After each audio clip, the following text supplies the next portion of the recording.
Movie को start करने से पहले ही आपके इतने प्यार और सपोर्ट के लिए हम सभी लोगों को दिल से थैंक यू कहना चाहते हैं। आपसे रिक्वेस्ट करेंगे कि अपना प्यार और सपोर्ट हमेशा ऐसे ही बनाए रखें। तो मूवी स्टार्ट होती है और हमें न्यू बॉर्न बेबी दिखाया जाता है।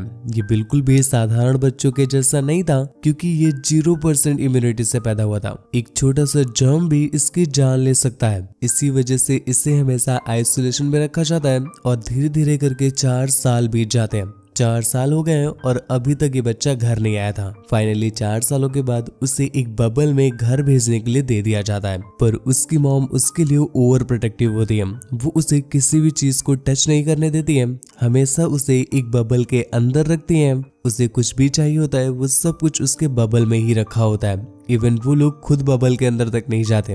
उन्होंने रबर के हाथ बना रखे थे, जिनकी हेल्प से वो अपने बेटे को छूती है, उससे हग करती है और उसका हेयर कट वगैरह करती है। जिमी अंदर बोर ना हो जाए इसके लिए टीवी लगी हुई थी और उसके पढ़ने के लिए सिर्फ एक ही बुक थी। बाकी बुक अगर उसे कोई पढ़नी होती थी तो बाहर से उसकी मॉम उसे पढ़कर सुनाती थी। उसके पड़ोस के बच्चे जब उसे ऐसे देखते हैं तो वो उसे चिढ़ाने के लिए खुद को भी एक प्लास्टिक बैग में कवर कर लेते हैं। पर मैंने बताया कि जिमी की मॉम उसके लिए ओवर प्रोटेक्टिव है, तो उन्हें ये चीज पसंद नहीं आती, तो वो उन पर पानी डाल करके उन्हें वहां से भगा देती है। वो जिमी के साथ कोई भी रिस्क नहीं लेना चाहती है। इवन वो तो जिमी का खाना भी फुल्ली सैनिटाइज करके देती है। धीरे धीरे जिमी 16 सालों का हो गया और अब वो उस बबल में पड़े पड़े बोर ना हो जाए, इसलिए उसके पेरेंट्स उसे एक साइकिल ला कर देते हैं, जो वो बबल के अंदर ही चलाता रहता था। इसके साथ साथ उसे एक गिटार भी मिला और जिमी बेचारा किसी तरह से इन्हीं सब चीजों से अपना दिल बहलाता रहता है। लेकिन एक दिन जब उसकी नजर पड़ती है उसके ही पड़ोस में नई नई शिफ्ट हुई एक लड़की पर, तो अचानक से उसे बहुत सारी चीजें फील होने लगती है। अब जिमी को प्यार वगैरह के बारे में कुछ तो पता नहीं था, तो उसे ये नहीं पता चलता है कि आखिरकार उसे हो क्या रहा है, पर उसे ये जरूर फील होता है कि उसके साथ कुछ तो अजीब हो रहा है। उसकी बॉडी में भी धीरे धीरे चेंजेस आने लगते हैं और ये बात जब वो अपनी मॉम को बताता है तो उसकी मॉम उसे बस ऐसे ही बातें समझा देती है। एक दिन वो लड़की जब जिमी के घर आती है तो उसके घर में चारों तरफ पड़े पाइप्स को देख करके उसे काफी अजीब लगता है। वो उन पाइप्स को फॉलो करने लगी और वो जिमी के रूम में पहुंच जाती है। उसे अपने सामने देखकर जिमी की तो सिट्टी पिट्टी गुल हो जाती है और ये पहली बार था कि जिमी अपनी मॉम के अलावा किसी और लड़की से बात कर रहा हो। क्लोई उससे बताती है कि उसे जिमी का गिटार बहुत पसंद है, तो जिमी भी उसे अपने रबर के हाथों से गिटार बजाना सिखाता है और वो दोनों कुछ बातें वगैरह करते हैं। इस बीच उनकी अच्छी बॉन्डिंग बन गई और वो फ्रेंडशिप कर लेते हैं। क्लोई जिमी के साथ टाइम स्पेंड करना स्टार्ट कर देती है। जिमी भी इस चीज से बहुत खुश था, पर दूसरी तरफ जिमी की मॉम को उनकी फ्रेंडशिप खास कुछ पसंद नहीं आती, क्योंकि वो नहीं चाहती थी कि कोई भी तीसरा पर्सन उनके घर पर आए, क्योंकि जिमी को आइसोलेट रखना पड़ता है। पर जिमी क्लोई से फ्रेंडशिप करके बहुत खुश था, इसलिए वो कुछ कर नहीं पा रही थी। एक दिन जब जिमी का बर्थडे होता है तो क्लोई बहुत सारे बच्चों को उसके घर ले आती है। इस बीच उसने भी काफी शराब पी ली, तो वो होश में नहीं रहती और वो जबरदस्ती उसके बबल में आने की कोशिश करती है। हालांकि जिमी ने उसे समझाने की बहुत कोशिश की, वो अपना गेट भी बंद कर लेता है, पर क्लोई तो आज उससे मिलकर ही मानेगी। गेट बंद हो जाता है तो उसके पास भी कोई ऑप्शन नहीं बचा, तो वो वापस चली जाती है। कुछ दिनों के बाद प्रॉम नाइट आ गई तो क्लोई अपने बॉयफ्रेंड को जिमी से मिलाने के लिए लाती है। उन्हें साथ देख करके जिमी को जेलसी हो रही थी, पर उसे समझ नहीं आता कि आखिर ये फीलिंग क्या है। पर उसे इतना तो पता था कि उसे अजीब तो लग रहा है, इस वजह से वो खास ठीक से कुछ बात नहीं करता। और उसी रात वो क्लोई को बाहर अपने बॉयफ्रेंड के साथ देखता है, जिस पर उसे और भी ज्यादा जलन होने लगी। अगले दिन क्लोई उसके पास आकर के उससे अपनी एंगेजमेंट रिंग दिखाती है और उससे बताती है कि वो जल्दी ही अपने बॉयफ्रेंड से शादी करने वाली है। इस बात से जिमी का मुंह तो उतर गया, पर वो ये बात एक्सप्रेस नहीं करता। जिमी उसके लिए एक और गिफ्ट लेकर आई है, जो उसके आइसोलेशन बॉक्स में रख देती है, पर जिमी उसका गिफ्ट नहीं लेता, बल्कि उसका पुराना वाला गिफ्ट भी उससे वापस कर देता है। ये देखकर क्लोई को काफी बुरा लगा और वो बेचारी रोते हुए वहां से चली जाती है। पर जब उसके जाने के बाद उसने गिफ्ट को खोला तो वो एक बहुत प्यारा सा गिफ्ट था, जिसमें आई लव यू लिखा हुआ था। ये देखकर जिमी को बहुत अफसोस होता है कि ये उसने क्या कर दिया, तो वो डिसाइड करता है कि वो क्लोई की शादी को रोककर खुद उससे शादी करेगा। पर क्लोई की शादी तो नाइग्रा फॉल में थी, जो कि यहाँ से बहुत ज्यादा दूर है। पर बेचारा जिमी तो आइसोलेशन बबल से एक सेकंड भी दूर नहीं रह सकता, इसलिए वो रातों रात एक छोटा सा आइसोलेशन बबल बनाता है और बिना अपने पेरेंट्स को बताए उसी आइसोलेशन बबल में वहां से निकल जाता है। ये पहली बार था जिमी के लिए कि जब वो बाहरी दुनिया में आया हो। उसे भागने में, दौड़ने में, बाहर देखने में बहुत अच्छा लग रहा था। कूदते फांदते फिरते हुए जब वो बस स्टॉप पहुंचता है तो उसे पता चला कि उसे ऐसे टिकट नहीं मिलेगी, इसके बदले पैसे देने पड़ते हैं। पर जिमी तो घर से पैसे ही नहीं लाया था, तो वो बेचारा एक साइड में खड़े होकर खुद को कोसने लगता है कि इतने में ही एक बस वहां से निकली जो सीधा उसे टक्कर मार देती है। पर थैंक्स टू हिज बबल कि उसकी जान बच जाती है। बस के पैसेंजर्स जब बाहर निकले तो जिमी को जिंदा देख करके वो बहुत खुश होते हैं और खुशी में ही वो उसे एक राइड ऑफर करते हैं। जिमी ने भी उनका ऑफर एक्सेप्ट कर लिया और वो सोचता है कि वो सीधा नायग्रा फॉल जाएगा।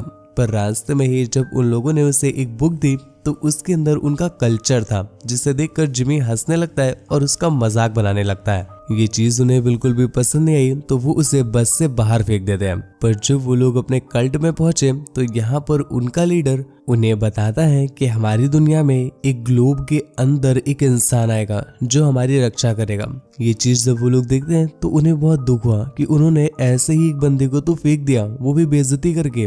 दूसरी तरफ जिमी की मुलाकात एक बंदे से होती है जिससे वो बताता है कि उसकी गर्लफ्रेंड की शादी आने वाले 3 दिनों में है और अगर वो नायग्रा फॉल नहीं पहुंचा तो वो किसी और से शादी कर लेगी। उसकी ये बातें सुनकर के स्लीव इमोशनल हो जाता है क्योंकि उसकी भी किसी समय पर एक गर्लफ्रेंड हुआ करती थी, पर अभी तो स्लीव को ये भी नहीं पता कि वो कहाँ पर है। इसलिए वो डिसाइड करता है कि चाहे कुछ भी हो जाए वो जिमी की हेल्प करेगा, तो वो उसे अपने साथ राइड देने के लिए तैयार हो जाता है। दूसरी तरफ जिमी की मॉम जब उसे सुबह ब्रेकफास्ट देने के लिए आती है तो उन्हें पता चलता है कि जिमी तो घर से भाग गया है।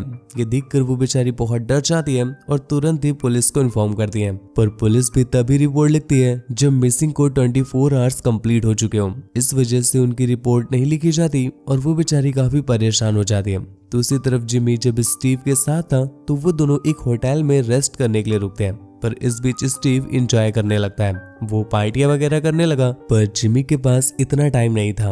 उसके पास वैसे भी अब बस 2 ही दिन बचे हैं और उसे किसी तरह से नायग्रा फॉल पहुंचना है, इसलिए वो वहीं के एक बंदे का स्कूटर चुरा करके अपना बाकी का रास्ता तय करता है। रास्ते में उसे उसके पेरेंट्स भी मिल गए जो उसका पीछा करते करते यहाँ तक आए थे। वो उसे वापस चलने के लिए बोलते हैं, पर जिमी किसी की नहीं सुनना चाहता। वो अगर वापस जाएगा तो क्लोई को साथ लेकर के, पर उसकी मॉम काफी घबरा रही है तो वो उससे रिक्वेस्ट करने लगती है। लेकिन इसी बीच उनका ध्यान नहीं गया और जिमी का उनकी ही कार से एक्सीडेंट हो जाता है। इस वजह से वो काफी दूर जा गिरा, पर एक बार फिर से उसके बबल ने उसे बचा लिया और वो जमीन से टकराकर सीधा एक ट्रेन में जा गिरता है जहाँ पर सर्कस वालों की एक पूरी टीम जा रही थी। वो लोग जिमी को अपने पास दे करके उससे बंदी बना लेते हैं और यहाँ से सीधा अपने ओनर के पास यानी फ्रीक के पास लेकर गए। फ्रीक उसका बबल तोड़ने की कोशिश करता है पर वो तोड़ नहीं पाता और इतने बुरे हिट की वजह से वो सीधा हवा में उछलकर नीचे गिरता है। ये देखकर वो बेचारे बहुत डर गए और उन्हें ऐसा लगता है जैसे मानो जिमी कोई बड़ा योद्धा हो, तो वो उससे डर कर पीछे हट जाते हैं। यहाँ से निकल करके जिमी एक रेस्टोरेंट में जाता है जहाँ पर बहुत सारे पुलिस ऑफिसर एक बंदे को बुली कर रहे होते हैं। जिमी उनके पास जाकर के उसकी हेल्प करने के लिए बोलता है, पर जब पुलिस ऑफिसर उससे पूछते हैं कि उसने ऐसा ग्लोब क्यों लगा रखा है तो वो उन्हें बताता है कि उसके अंदर इम्यूनिटी नहीं है और इसी वजह से उसे हमेशा ग्लोब में ही रहना पड़ता है। पर पुलिस ऑफिसर्स को ऐसा लगता है कि इम्यूनिटी नहीं है मतलब उससे कोई बीमारी है, इसलिए वो उसे डर करके दूर भागने लगते हैं। पर इसी बीच जिमी की मुलाकात हुई पुष्पा से। पुष्पा एक ट्रक ड्राइवर है तो वो उसे नायग्रा फॉल तक छोड़ने की जिम्मेदारी ले लेता है और उसे अपने साथ बैठाकर आगे का रास्ता तय करने लगा। दूसरी तरफ जिमी के पेरेंट्स भी उसे ढूंढते ढूंढते उस सर्कस के ओनर तक पहुंच जाते हैं जो उन्हें बताता है कि वो नायग्रा फॉल की तरफ निकला है। इस पर जिमी की मॉम को बहुत गुस्सा आता है और वो तुरंत ही क्लोई को कॉल करके उसे भला बुरा कहने लगती है क्योंकि उन्हें तो यही लग रहा था कि शायद क्लोई ने ही जिमी को भगाया है। दूसरी तरफ जिमी और पुष्पा जब अपने रास्ते में होते हैं कि तभी पुष्पा अचानक से एक गाय पर अपनी गाड़ी चढ़ा देता है। अब सनातन धर्म के लिए गाय कितनी पूजनीय है ये बताने की तो मुझे कोई जरूरत नहीं है, इतना तो आप भी जानते हो। इस वजह से बेचारा पुष्पा काफी दुखी हो जाता है और डिसाइड करता है कि अब वो आगे कोई भी रास्ता नहीं तय करेगा। इस बात से जिमी एक बार फिर से परेशान हो गया और वो पूरे शहर में लिफ्ट ढूंढने लगता है। उसे एक ओल्ड मैन मिला जो लिफ्ट देने को रेडी हो जाता है, पर शायद उसे ढंग से कार चलाने नहीं आती थी उस रात तो वो काफी सही से कार चलाता है, पर अगली सुबह जब जिमी की आंख खुली तो वो बंदा तो उसका एक्सीडेंट ही करा देता है। खैर यहाँ से निकल करके जिमी सीधा एक टेलीफोन बूथ में जाता है और वो क्लोई को कॉल करता है, पर क्लोई का कॉल क्लोई नहीं बल्कि उसका बॉयफ्रेंड उठा लेता है। वो उससे बोलता है कि जिमी कितनी भी मेहनत क्यों ना कर ले, वो सारी बर्बाद जाने वाली है, क्योंकि 1 घंटे में ही वो क्लोई से शादी करने वाला है, तो ऐसे में वो इतना स्ट्रगल ना करे। जिमी ने जब ये बात सुनी तो वो भी बेचारा टूट जाता है। तुरंत ही अपने पेरेंट्स को कॉल करके उसने बताया कि वो उससे यहाँ करके वापस ले जाए। जिमी जब उनकी कार में बैठा होता है कि तभी उसकी मॉम वॉशरूम के लिए जाती है। उसकी मॉम के जाने के बाद उसके डैड ने उससे पूछा क्या सच में वो क्लोई से प्यार करता है। इस पर जिमी ने भी हाँ कहा, तो वो उससे कहते हैं कि आखिरकार वो हिम्मत क्यों छोड़ रहा है, अभी 1 घंटा तो पूरा बाकी है ना, तो वो चाहे तो नायग्रा फॉल तक जा सकता है। मान लो अगर कोई दिक्कत आ जाती है और नहीं पहुंच पाता है तो अलग बात है, पर तुमने तो कोशिश ही नहीं की, इस बात का तुम्हें लाइफ टाइम रिग्रेट रहेगा। तो जिमी को भी ये बात समझ में आ जाती है और वो तुरंत ही नायग्रा फॉल की तरफ निकलने लगा। कुछ देर के बाद जब उसकी मॉम लौट कर आई और एक बार फिर से जिमी को गायब देखती है तो उन्हें फिर से गुस्सा आ गया और वो जिमी का पीछा करने लगी। इतने में ही वो बस वाले पैसेंजर्स पे आ जाते हैं जो जिमी को अपना गॉड मानते थे। वो उसे जबरदस्ती अपनी बस में डालने लगे कि इतने में ही स्टीव की भी एंट्री हो गई। वो अपने दोस्तों के साथ आया हुआ था और किसी तरह से उसे छुड़ा लेता है। दूसरी तरफ जिमी को भागते भागते वही ओल्ड पर्सन मिल जाता है जो एक प्राइवेट जेट से जा रहा था। तो जिमी ने उससे लिफ्ट ले ली और वो सीधा नायग्रा फॉल की तरफ निकलते हैं, पर वो जस्ट पहुंचे ही थे कि उनकी फूटी किस्मत उनका प्लेन ही क्रैश कर गया। लेकिन उसका ये वैक्यूम बबल एक बार फिर से उसे बचा लेता है, तो वो तुरंत ही झील से बाहर निकला और सीधा चर्च की तरफ भागने लगता है। चर्च पर वो बिल्कुल करेक्ट टाइम पर पहुंचा था, क्योंकि बस उनकी शादी होने ही वाली थी कि इतने में ही जिमी क्लोई को रोक देता है, ये बोल कर कि वो उससे बहुत प्यार करता है और वो उसके लिए किसी भी परीक्षा को दे सकता है। ये बात कहते ही जिमी ने अपना वो बबल फाड़ दिया और बाहर के वातावरण में आने के बावजूद भी वो क्लोई को किस कर देता है, पर अगले ही पल वो बेचारा बेहोश हो गया। इतने में ही उसके पेरेंट्स भी वहाँ पर आ गए और उसकी मॉम जिमी की बॉडी के सामने रोने लगती है, पर जिमी के फादर ने उसकी मॉम से कहा कि अरे अब तो सच बोल दो, जिस पर उसकी मॉम उसे बताती है कि जिमी को कोई बीमारी थी ही नहीं और उसे किसी भी प्रकार की इम्यूनिटी से रिलेटेड भी कोई प्रॉब्लम नहीं है। ये सब कुछ जिमी की मॉम ने बस इसलिए किया था ताकि जिमी हमेशा घर पर रहे और कोई भी बुरे लोग या कोई भी बुरी चीजें उसे ना लगे।